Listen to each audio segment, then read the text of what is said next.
So we're now coming to another game of Adrakin, and this is against the same kind of setup that Black adopted in this disastrous game of Karyakin's. But Adrakin in this game played a more traditional manner, and the reason I like this game because it fits in well with the whole system, and it's a good demonstration of the way to play the Maroczy bind. And really, our English is the Maroczy bind English. So let's see how Adrakin beat Nepononichi, a very good player from Russia, top player from Russia. And again, it's a blitz game, so there are going to be mistakes, but I think the principles behind the moves are more important. So g6, d4, our system. E takes d4. Probably Adrakin had felt that he'd had enough luck with the move knight to d4, so knight to d5, sorry. Instead, he simply takes back on d4, which can't be a bad idea. Bishop to g7, and now we go for the simple plan which we've seen before. Knight takes c6, b takes c6. What you play here should be second nature to you. g3. Yep, going for our Maroczy bind. Bishop on g2, castles, and then we see how to develop next. Knight to e7, bishop to g2, both sides castle. And I always think these positions are just better for white.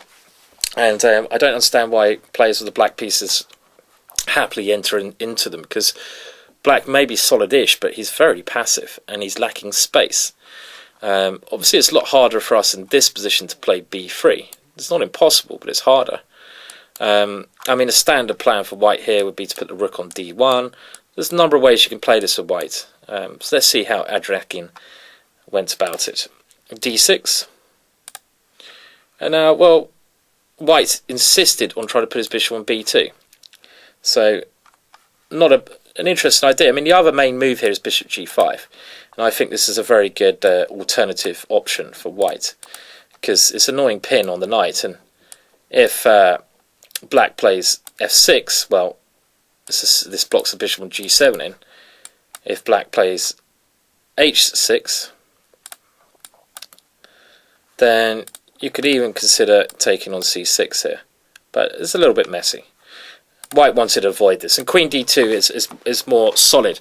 And yeah, okay, so white's plan is to go b3, bishop b2 still, and swap off the dark square bishops, leading to more strategical advantages for white. So a5 was played, now rook d1, trying to prepare c5 possibly, bishop to e6, b3.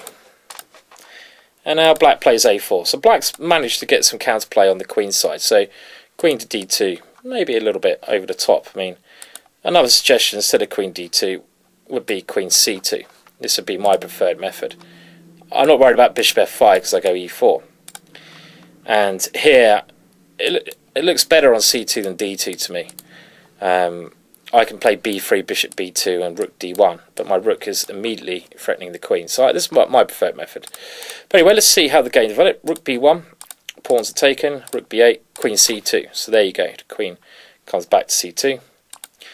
But still, I mean, even though black has gained something in this position, white's play is still so straightforward with the knight coming to e4 and the bishop's being swapped off. Our Maroczy English is looking good again.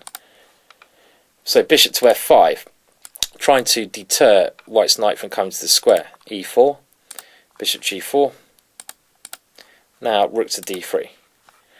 And again, it's probably okay for black, but white just has a more pleasant position here.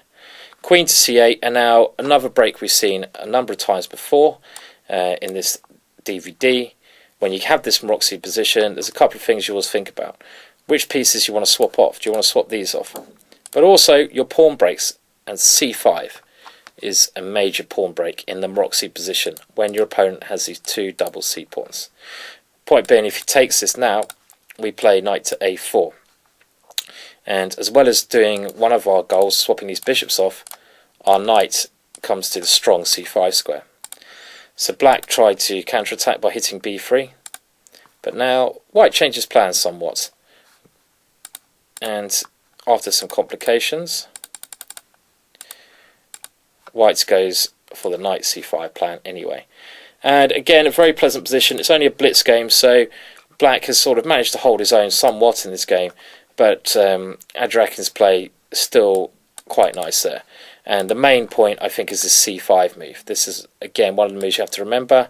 I think earlier on in the opening, it's after d6, instead of queen d2, which looks like an odd square, put your queen on c2 and just follow up with normal play. b3, bishop b2, rook d1 and c5 are your main ideas here. If you follow these plays, then you're bound to get a promising game.